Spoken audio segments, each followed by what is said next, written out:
OLE, the utopian world of online education. Hello dear students, welcome to OLE accountancy session. आज हम इसमें financial statement consider करेंगे, पूरा discuss करेंगे and तक, जो कि हमने स्टार्ट किया था लास्ट सेशन में। हमने डिस्कस कर लिया था लास्ट सेशन में इक्विटीज एंड लायबिलिटीज, एंड हम डिस्कस कर रहे थे बैलेंस शीट का फॉर्मेट। यहाँ पे बैलेंस शीट का फॉर्मेट में हमें देखा कि इक्विटीज एंड लायबिलिटी से शुरू करना है, एंड ये जो पार्ट है इसके जस्ट नीचे आएगा, ठीक है। तो थर्ड के बाद ये फोर्थ कॉलम आपको बनाना पड़ेगा करेंट लायबिलिटी का। पहला हमने देखा था इक्विटी एंड लायबिलिटी में कितने हेड्स होते हैं, 4 हेड्स होते हैं। Share holder fund, share application money, pending allotment, non current liability and current liability. जब हम चारों का सब टोटल कर देते हैं तो हमारा ये सब टोटल किसका टोटल आ रहा है, इक्विटी एंड लायबिलिटी का, जो कि दिखा रहा है कि कंपनी की टोटल लायबिलिटी क्या होगी। अब जो आगे बढ़ेंगे वो हम सेकेंड मेन हेडिंग की पढ़ेंगे। फर्स्ट था हमारा इक्विटी एंड लायबिलिटी, तो यहाँ पे अब हम पढ़ेंगे एसेट्स के बारे में। ओके, जैसे यहाँ पे इक्विटी एंड लायबिलिटी में 4 हेड्स थे, इसमें भी हमारे सब हेड्स होंगे, मेनली 2 होंगे।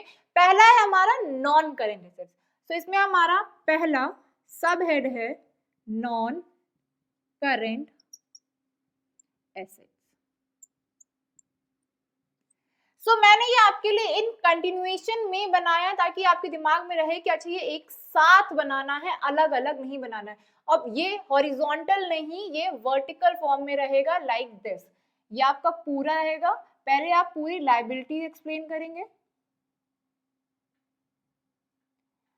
ये चारों कॉलम एक्सप्लेन होंगे, ठीक।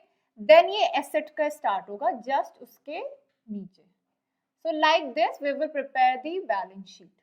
Okay, ये फॉर्मेट ऐसे जाएगा, अलग अलग मत करिएगा, हॉरिजॉन्टली मत बनाएगा, इस तरह से नहीं बनाना है आपको। ये लायबिलिटी साइड, ये एसेट साइड, ये आपको फॉर्मेट नहीं फॉलो करना है, आपको ये वाला फॉर्मेट फॉलो करना है जिसमें लायबिलिटी के नीचे हम एसेट डिस्कस करेंगे। पहले हम सारी लायबिलिटी डिस्कस करेंगे एंड उसके बाद हम सारे एसेट डिस्कस करेंगे। Let's start with non current asset first. अब नॉन करंट एसेट्स हम सबको पता है, जो एसेट्स का डिस्कशन हमने थोड़ा फर्म और पार्टनरशिप में करा था, वही थोड़ा बहुत एक्सप्लेनेशन यहाँ पे होगा, ठीक। तो इसमें सबसे पहला हमारा आएगा fixed assets. And fixed assets में भी हमें पता है 2 चीजें होती हैं, tangible, all the tangible asset will be written down, and intangible asset.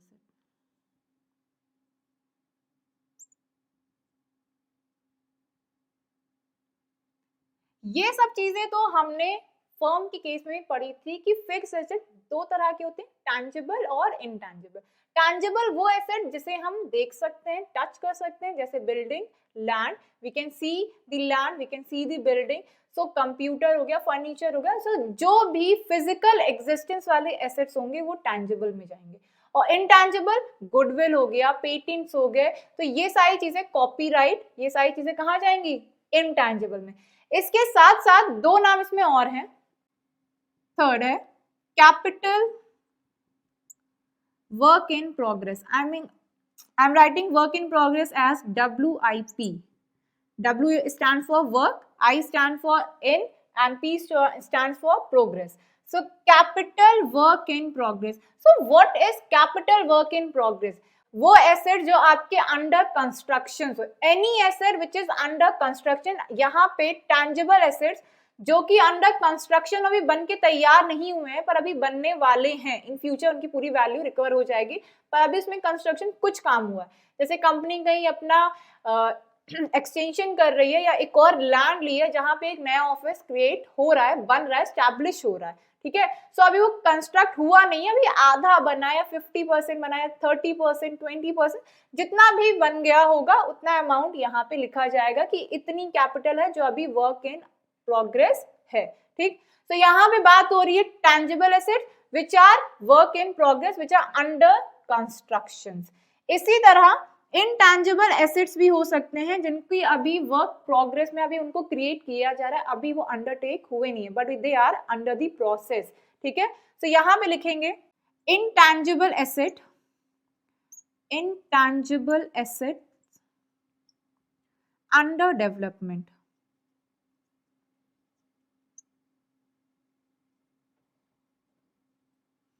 Okay, so if tangible assets are under construction, that will be written as capital work in progress, and if intangible assets आपके under progress में हैं जिन्हें हम at future date पे acquire करेंगे, so उसे और उसका काम अभी चालू है, मतलब काम under the process है to acquire the certain patent, copyright, इस तरह के एसेट्स की हमें acquiring in future date fully हो जाएगी, तो अभी उनके पास काम चल रहा है, ठीक। तो इस तरह के एसेट्स को हम इस हेडिंग के अंदर दिखाएंगे।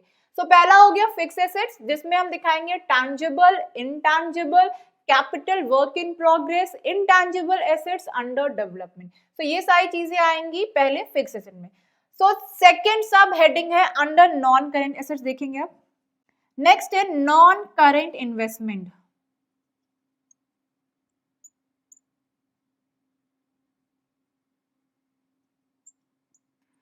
What are the non-current investment? Any type of investment that is made by the company for more than 12 months, ठीक है। अब जैसे हम किसी कंपनी, जैसे कोई कंपनी हमारी कंपनी के शेयर्स खरीद सकती है, हमारी कंपनी के शेयर होल्डर बन सकती है, उसी तरह हमारी खुद की अगर कोई कंपनी है वो किसी और कंपनी में इन्वेस्ट कर सकती है, शेयर कैपिटल का पार्ट बन सकती है, ठीक है। सो अगर आपकी कंपनी ने, हमारी खुद की कंपनी ने किसी दूसरे कंपनी के में शेयर में अमाउंट, शेयर कैपिटल में अमाउंट इन्वेस्ट किया है, so that will be called as non current asset, non current, that will be called as non current investment. Okay, so any type of investment more than 12 months will be considered here. Okay, so यहाँ पे हम सिर्फ share capital की नहीं, इसमें आपके other non current investments भी आएंगे। अदर इन्वेस्टमेंट जैसे समझ लीजिए कि investment in debentures, stock, mutual fund, so any other type of investment will also consider here अगर उसका ड्यूरेशन more than 12 months है तो। क्लियर। नेक्स्ट चीज हम यहाँ पे थर्ड सब हेडिंग कंसिडर करेंगे, डिफर्ड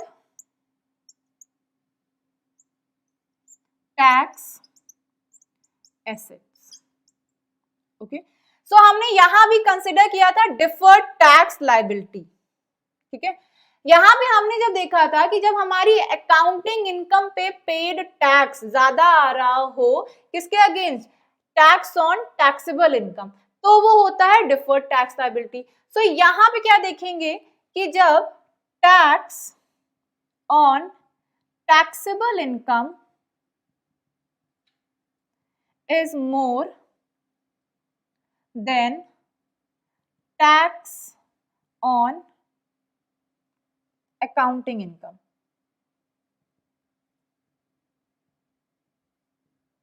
ओके। सो ये जो डिफरेंस आएगा इन दोनों के बीच में, डिफरेंस, इसका हम डिफरेंस कंसिडर करेंगे, यही डिफरेंस कहलाएगा हमारा deferred tax asset.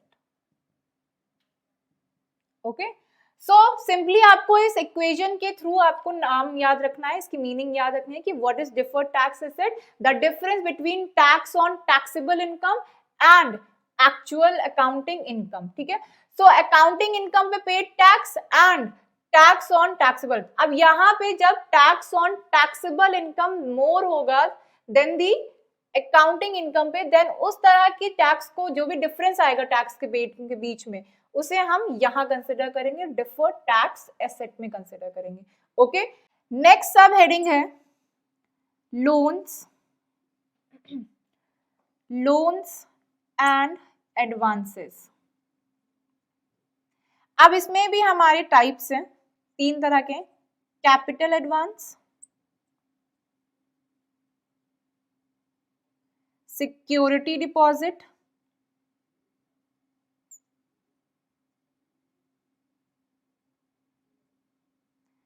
other loans and advances।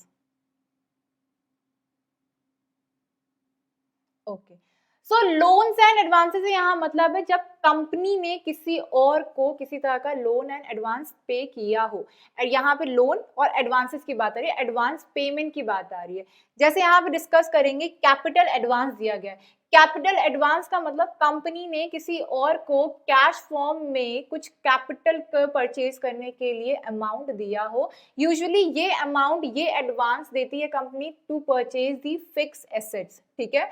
सो इसमें जब आपको हमें ये रिकवर होता है तो ये जरूरी नहीं है कि हमें कैश में ही वापस आए, ठीक है। अगर जैसे अभी कंपनी ने किसी पर्टिकुलर कंपनी को या किसी और कंपनी को एडवांस दिया है rupees of 10 lakh to purchase the fixed asset, तो जरूरी नहीं है कि वो वापस जब करे तो वो कैश में करे। It can be return in the kind also. Kind का मतलब ये है कि उसी कंपनी ने 10 लाख की एसेट परचेज करके कंपनी को दे दी। सो इस तरह के एसेट्स को हम कहाँ डालेंगे? कैपिटल एडवांसेस में, ठीक है। कि यहाँ पे कंपनी ने क्या प्रोवाइड किया है? एडवांस प्रोवाइड किया है टू दी अदर कंपनी, ठीक। तो यहाँ पे एडवांस पेमेंट कर दी गई है for the purchase of assets. तो यहाँ पे हम देखेंगे क्या? Capital advance. नेक्स्ट है सिक्योरिटी डिपॉजिट। यूजुअली ये आपका पावर लाइंस या टेलीफोन्स के लिए उसका कनेक्शन पाने के लिए कुछ एडवांस देना पड़ता है, कुछ सिक्योरिटी डिपॉजिट देना पड़ता है। तो किसी भी तरह का अगर सिक्योरिटी डिपॉजिट किया है कंपनी ने तो वो यहाँ आएगा। नेक्स्ट है अदर लोन्स एंड एडवांसेस।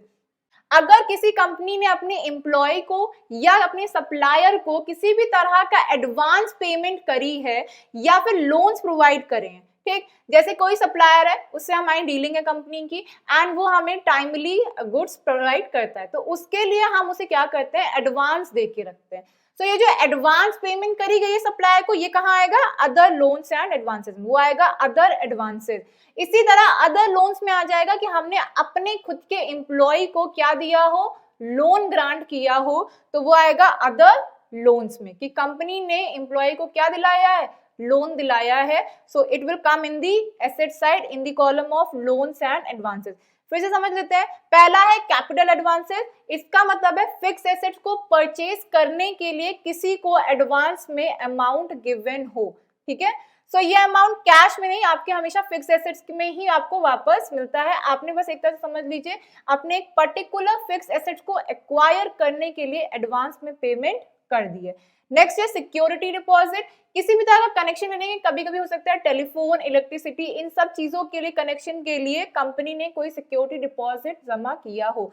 सो उस तरह के कोई भी सिक्योरिटी डिपॉजिट अगर कंपनी ने पे किया है तो वो यहाँ आएगा। नेक्स्ट है अदर लोन्स एंड एडवांसेस। यहाँ अगर एडवांस दिया है सप्लायर्स को या एम्प्लॉयज को लोन प्रोवाइड किया है, सो वो सारे अमाउंट कहाँ आएंगे? इस जगह पे। So student, let's discuss the last head of the non current assets. So यहाँ पे जो लास्ट थिंग आएगी नॉन करंट एसेट्स में is other non current assets. So other non current assets में हमारी वो एसेट वैल्यू आएंगी, जैसे इंश्योरेंस क्लेम, हमें कोई इंश्योरेंस क्लेम मिला है वो आ जाएगा। कोई ट्रेड रिसीवेबल्स है जिसकी ड्यू डेट 12 मंथ से ज्यादा है, ठीक है। कोई भी ट्रेड रिसीव जैसे डेटर्स हो गए, बिल्स रिसीवेबल हो गई और उसकी डेट जो है 12 मंथ के बाद या नेक्स्ट ईयर में ही लाई कर रहा है, तो फिर हम उसे यहाँ पे अदर नॉन करंट एसेट्स में लिख सकते हैं, ठीक है। एनी इंश्योरेंस क्लेम, तो वो भी हम यहाँ पे लिखेंगे। तो यहाँ पे हम देखेंगे कोई भी एसेट की कोई भी value that we have received after 1 year, so उसे हम यहाँ पे लिख सकते हैं। जैसे इंश्योरेंस क्लेम हो गया, ठीक है। एंड यहाँ पे हम लिख सकते हैं कि ट्रेड रिसीवेबल्स जिसकी ड्यू डेट 12 मंथ से ज्यादा हो, सो वो सारे अमाउंट हम अदर नॉन करंट एसेट्स में लिखेंगे। सो ये हो गए नॉन करंट एसेट्स में, जिसमें हमने कंसिडर किया fix assets. Non current investment, जिसमें इन्वेस्टमेंट ये हुआ कितने महीने के लिए था? मोर देन 12 मंथ्स के लिए था, ठीक। Deferred tax asset, loans and advances, and last other non current asset, जिसमें हम कंसिडर कर सकते हैं ट्रेड रिसीवेबल जिसकी due date more than 12 months हो और इंश्योरेंस क्लेम, ठीक है। अब हम देखेंगे हमारा सेकेंड इसमें मेन हेडिंग। सो एसेट्स में पहला हमने कर लिया नॉन करंट एसेट्स, तो यहाँ सेकेंड मेन हेडिंग होगी करंट एसेट्स की। इसमें 2 ही हेड्स हैं, okay. So first was non current asset and second is current assets. तो आपको यहाँ पे दो ही हेड बनाने हैं, बस दो हेड में ध्यान रखिएगा कि नॉन करेंट एसेट्स में क्या क्या चीजें आएंगी एंड करेंट एसेट्स में क्या आएगा। ठीक, तो इसमें सबसे पहली चीज आएगी current investment.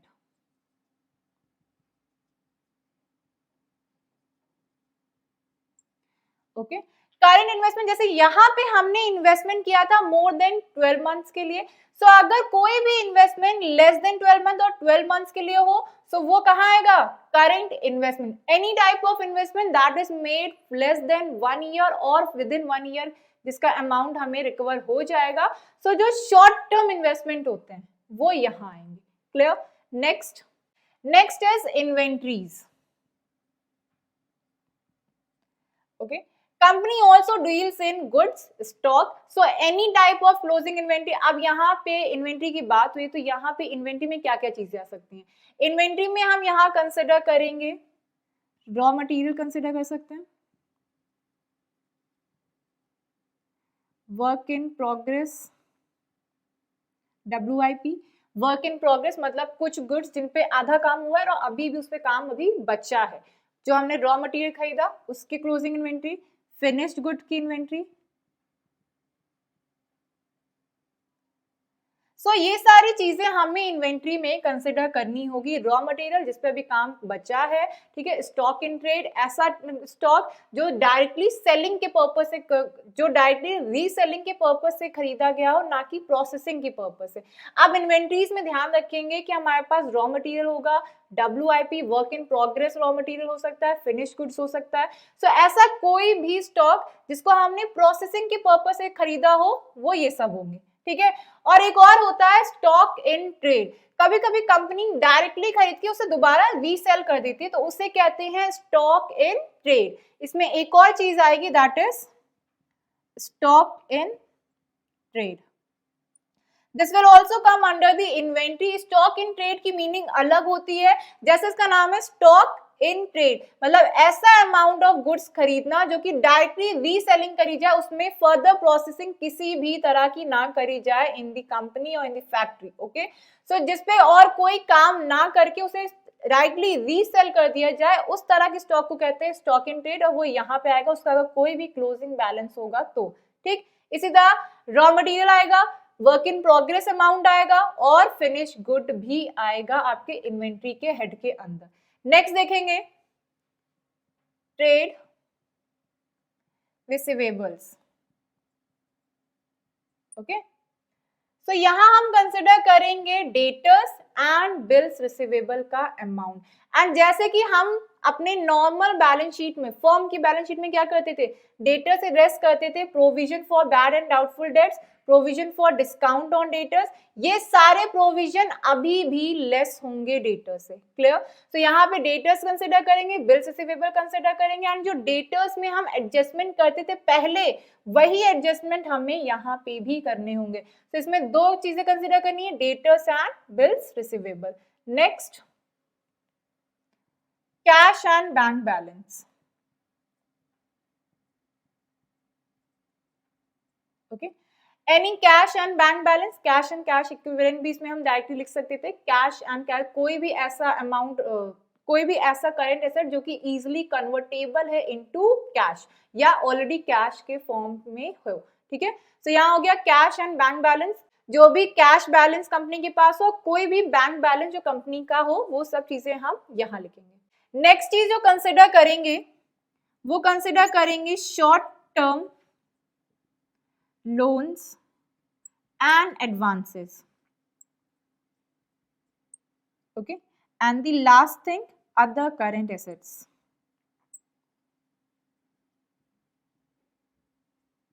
Okay, let's discuss first short term loans and advances. अब जैसे यहाँ हमने loans and advances दिए थे for more than 12 months के, so any loan या advance payment जिसकी हमें claiming within 12 मंथ्स हो जाए, उस तरह के लोन्स एंड एडवांसेस को हम कहाँ लिखेंगे, करंट एसेट्स में। क्लियर? अदर करेंट एसेट्स में अब जैसे आपको याद होगा कि प्रीपेड एक्सपेंसेस हैं या इंटरेस्ट अक्रूड है, ठीक है। सो कोई भी future income, near future income जो हमें मिलने वाली हो वो हम अदर करेंट एसेट्स में लिखेंगे। जैसे कि हमें पता होता था कि प्रीपेड एक्सपेंसेस कहाँ लिखते थे, एसेट साइड लिखते थे करेंट एसेट्स में। सो वो सारे आपके जो एक्सपेंसेस जो आपने इन एडवांस पे कर दिए वो यहाँ आएंगे। एडवांस ऐसी कोई इनकम जो अभी एक्रूड, अभी मिली नहीं है बट इन फ्यूचर हमें मिल जाएगी, near future within 1 year we will receive it. So वो भी हम कहाँ लिखेंगे, यहाँ। जैसे अनपे डिविडेंड रिसीवेबल, मतलब डिविडेंड अभी रिसीव हुआ नहीं है पर मिल जाएगा अब नेक्स्ट ईयर तक, ठीक है। इंटरेस्ट इस साल मिलना था पर अभी मिला नहीं है, इन फ्यूचर अभी हमें मिलेगा। एनी प्रीपेड एक्सपेंसेस, मतलब वो एक्सपेंस हमने पे कर दिए जो इस साल को बिलोंग नहीं करते थे पर हमने पे कर दिए, ठीक है। सो वो भी हम कहाँ दिखाएंगे, अदर करेंट एसेट्स में। सो इस तरह की चीजें आएंगी आपकी अदर करेंट एसेट्स में। सो एसेट्स में दो ही हेड्स है, पहला नॉन करेंट एसेट्स, दूसरा current assets. Non current assets में याद रखेंगे फिक्स एसेट, जिसमें दिखाएंगे टैंजिबल, इनटैंजिबल। दो चीजें और है, आप उसको ऐसे याद रख सकते हैं। टैंजिबल के हम वो एसेट्स भी दिखाएंगे टैंजिबल में जिनका कंस्ट्रक्शन अभी चल रहा है, उसे कहेंगे कैपिटल वर्क इन प्रोग्रेस। एक ही अमाउंट ऐसे याद रखेंगे। वो टैंजिबल एसेट, वो बिल्डिंग, वो लैंड जिसपे अभी काम चल रहा हो, ठीक है, अंडर कंस्ट्रक्शन हो, उसे हम यहाँ लिखेंगे।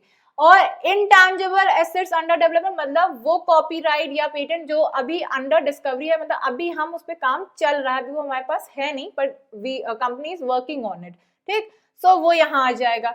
अब नॉन करेंट इन्वेस्टमेंट में हम देखेंगे किसी भी तरह का इन्वेस्टमेंट जिसका पीरियड मोर देन 12 मंथ्स हो। Next deferred tax asset, we have discuss अगर कोई tax liability, difference between tax liability on accounting income and taxable. अगर टैक्सेबल इनकम पे जो टैक्स लायबिलिटी बियर की है वो ज्यादा है तो वो यहाँ आएगा, और अगर कम है तो वो लायबिलिटी साइड जाएगा।